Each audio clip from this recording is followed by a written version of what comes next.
आज हम जानेंगे Airtel axis bank credit card को कैसे अप्लाई करते हैं, क्या बेनिफिट्स है इस कार्ड का और क्या क्या इस कार्ड के चार्जेस हैं। तो अगर आप जानना चाहते हैं तो इस वीडियो में बने रहें। इस वीडियो में हम बेनिफिट से लेके चार्जेस से लेके कैसे अप्लाई करते हैं और कैसे आपको यह कार्ड मिल जाएगा, हर चीज़ को हम जानेंगे। तो चलिए वीडियो शुरू करते हैं। डिस्क्रिप्शन में मैं इसका लिंक भी दे दूंगा, अगर आप खुद आकर पढ़ना चाहते हैं तो आप सिंपली आकर पढ़ सकते हैं। तो चलिए वीडियो शुरू करते हैं। नीचे हम आएंगे तो वेलकम बेनिफिट्स से हम शुरुआत करते हैं। अगर आप इस कार्ड को लेंगे तो क्या क्या वेलकम बेनिफिट्स में आपको देखने मिलेगा। तो वेलकम बेनिफिट्स में आपको अमेज़ॉन का गिफ्ट वाउचर मिलेगा, वर्ल्ड क्लास कैशबैक ऑप्शन मिलेगा, कम्प्लीमेंट्री एयरपोर्ट लॉज एक्सेस मिलेगा, यानी कि आपको एयरपोर्ट पे आपको लॉज दिया जाएगा। इसके बाद वेलकम बेनिफिट्स की बात करें तो यहाँ पे आपको अमेज़ॉन का गिफ्ट वाउचर 500 रुपीज़ का देखने मिलेगा। अगर आपको कार्ड मिलने के 30 दिनों के अंदर आप एक ट्रांजैक्शन करते हैं तो आपको 500 रुपीज़ का गिफ्ट वाउचर देखने मिलेगा अमेज़ॉन का। कैशबैक की बात करें तो यहाँ पे आपको 25% का कैशबैक मिलेगा Airtel mobile, broadband, wifi and DTH payment पे। अगर आप एयरटेल थैंक्स ऐप में जाकर एयरटेल मोबाइल, एयरटेल का ब्रॉडबैंड, एयरटेल का वाईफाई या फिर एयरटेल डीटीएच का बिल पेमेंट करते हैं तो वहाँ पे आपको 25% का कैशबैक मिलेगा, जो कि बहुत ज़्यादा है।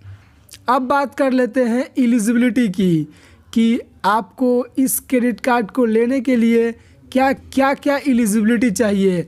आप कैसे देख सकते हैं कि आप इस क्रेडिट कार्ड को लेने के लिए एलिजिबल है कि नहीं है, क्या क्या बैंक के द्वारा एलिजिबिलिटी क्राइटेरिया रखा गया है। तो यहाँ पे अगर आपका एज 18 साल से 70 साल के बीच है तब इस क्रेडिट कार्ड को आप ले सकते हैं।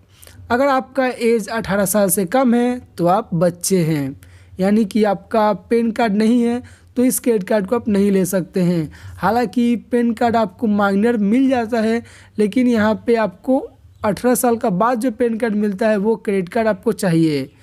यहाँ पे दूसरा एलिजिबिलिटी की बात करें सेकंड में, तो आप रेसिडेंशियल इन इंडिया होना चाहिए, यानी कि आप भारत के निवासी होना चाहिए, तब आप इस क्रेडिट कार्ड को ले सकते हैं बड़े ही आसानी से।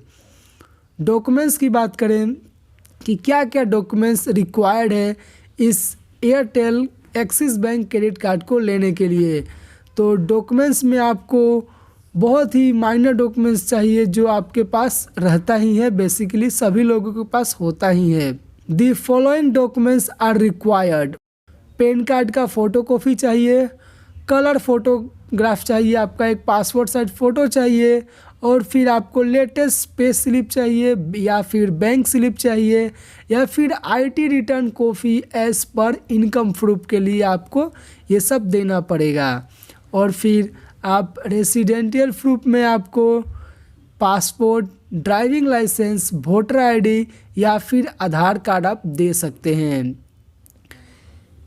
ये सब डॉक्यूमेंट्स में आपका मतलब नीचे में या फिर पीछे में एड्रेस लिखा रहता है, इसीलिए आपको रेसिडेंशियल प्रूफ में ये सब डॉक्यूमेंट्स प्रेजेंट करना पड़ेगा। आइडेंटिटी प्रूफ की बात करें तो वही डॉक्यूमेंट्स चाहिए जो आप रेसिडेंशियल प्रूफ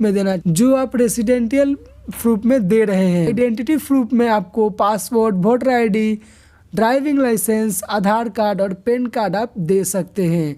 तो अगर आपके पास ये सब डॉक्यूमेंट्स है तो इस क्रेडिट कार्ड को आप बड़े ही आसानी से ले सकते हैं। अब बात कर लेते हैं इस क्रेडिट कार्ड के फीस एंड चार्जेस की। कितना आपको इस क्रेडिट कार्ड में ज्वाइनिंग फ़ीस लगता है, कितना एनुअल फ़ीस लगता है, हर चीज़ को हम जान लेते हैं। आखिर चार्जेस भी जानना बहुत ही ज़रूरी रहता है। तो ज्वाइनिंग फ़ीस की बात करें तो जैसे ही इस क्रेडिट कार्ड को आप लेते हैं और फर्स्ट ट्रांजेक्शन करते हैं तभी से आपको 500 रुपीज़ का फ़ी लगता है, जो कि ज्वाइनिंग फ़ीस के नाम पे लिया जाता है।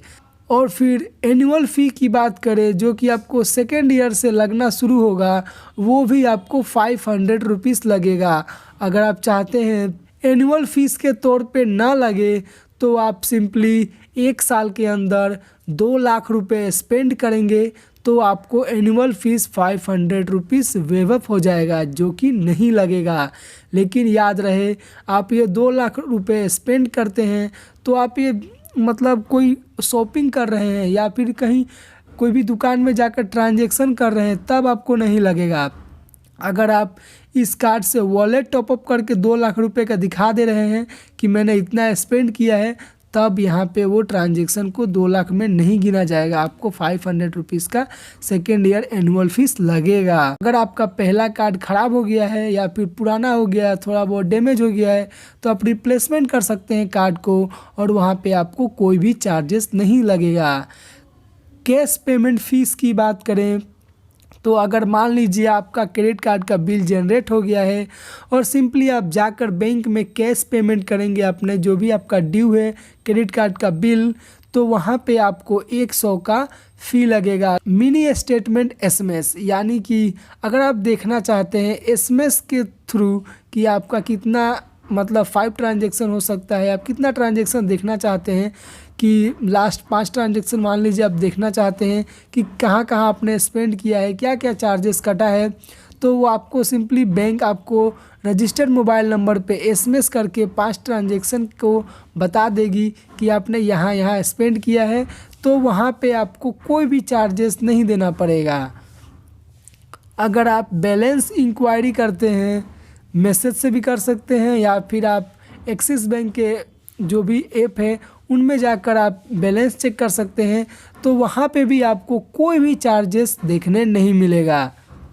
इसके बाद लेट पेमेंट फ़ीस, यानी कि अगर आपका क्रेडिट कार्ड का बिल जनरेट हो गया है और ड्यू डेट के बाद भी अगर आप अपने क्रेडिट कार्ड का पेमेंट नहीं करते हैं, तो अगर आपका बिल 500 रुपये से कम है तो वहाँ पे आपको कोई चार्जेस नहीं लगेगा। लेकिन याद रहे, अगर आपका जो पेमेंट है वो 500 रुपये से ज़्यादा ड्यू है तो वहाँ पे आपको 500 रुपये का लेट पेमेंट फ़ीस पड़े, और अगर आपका जो पेमेंट 5,001 रुपये से 10,000 रुपये तक का ड्यू है तो वहाँ पे आपको 750 रुपये का लेट पेमेंट फ़ी पड़ेगा, और आपको 1200 रुपये लेट पेमेंट फ़ीस पड़ेगा अगर आपका जो पेमेंट 10,000 से ज़्यादा का ड्यू है। तो अगर आप ओवर लिमिट फ़ीस की बात करें तो यहाँ पे आपको मिनिमम 500 रुपये up to 2.5% of the over limit amount पे आपको चार्जेस पड़ेगा। अगर मान लीजिए कभी आप अपने क्रेडिट कार्ड का पेमेंट चेक से करते हैं या फिर ऑटो पेमेंट सिलेक्ट करते हैं और वो फेल हो जाता है, यानी कि चेक आपका रिटर्न होता है या फिर डिसऑनर होता है या फिर आपका ऑटो पेमेंट फेल होता है, तब आपको वहाँ पे 2% of the payment amount subject to minimum 450 और मैक्सिमम 1,504 रुपीज़ का चार्जेस पड़ेगा। यानी कि जितना आपका अमाउंट ड्यू है उसका 2% या फिर मिनिमम आपको 450 रुपये और मैक्सिमम आपको 1,504 रुपये का चार्जेस पड़ेगा।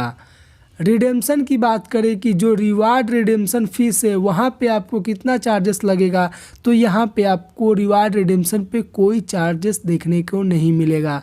जितना आप ट्रांजैक्शन करेंगे, जितना आप अपने क्रेडिट कार्ड से स्पेंड करेंगे, वहाँ पे आपको रिवार्ड पॉइंट मिलेगा और उस रिवार्ड पॉइंट को आप होटल बुकिंग कर सकते हैं, फ़्लाइट बुकिंग कर सकते हैं या फिर मोबाइल रिचार्ज कर सकते हैं, और बहुत सारे ऑप्शन मिलते हैं जहाँ से रिवार्ड पॉइंट को रिडीम कर सकते हैं।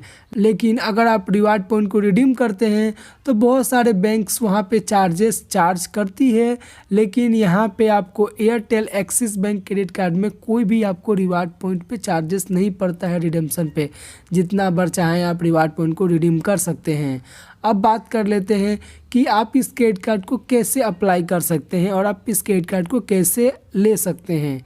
तो इस क्रेडिट कार्ड को अप्लाई करने के लिए सिंपली आपको एयरटेल थैंक्स ऐप में जाना है और आप इस क्रेडिट कार्ड को अप्लाई कर सकते हैं 4 इजी स्टेप से। तो चलिए हम चलते हैं एयरटेल थैंक्स ऐप पे और हम देखते हैं इस क्रेडिट कार्ड को आखिर कैसे अप्लाई किया जाता है। तो चलते हैं एयरटेल थैंक्स ऐप पे। तो हम आ चुके हैं एयरटेल थैंक्स ऐप पे और ये रहा हमारा एयरटेल थैंक्स ऐप का होम स्क्रीन। होम स्क्रीन पे देखते हैं कहाँ पे हमें Airtel axis bank credit card का ऑप्शन मिलता है। तो यहाँ पे देख सकते हैं जो बैनर स्लाइड हो रहा है इसको हम स्लाइड करेंगे तो यहाँ हमें ऑप्शन मिलता है get credit limit up to 5 lakh rupees. वहीं पे हम क्लिक करेंगे तो हम आ चुके हैं अप्लाई करने के पेज पे। तो देख सकते हैं यहाँ पे 4 स्टेप रखा गया है। पहला स्टेप में आपको बेसिक डिटेल्स डालना है, सेकेंड स्टेप में आपको वर्क डिटेल्स डालना है और थर्ड स्टेप में आपको एड्रेस डिटेल्स डालना है और फोर्थ स्टेप में आपको केवाईसी कंप्लीट करना है। इसके बाद इस क्रेडिट कार्ड को आप ले सकते हैं। तो आप इस तरह से इस क्रेडिट कार्ड को अप्लाई कर सकते हैं। अगर आप अप्लाई करना चाहते हैं तो सिंपली ये सब डिटेल्स है वो फिल कर सकते हैं और फिल करके सबमिट कर सकते हैं और आपको यह क्रेडिट कार्ड मिल जाएगा।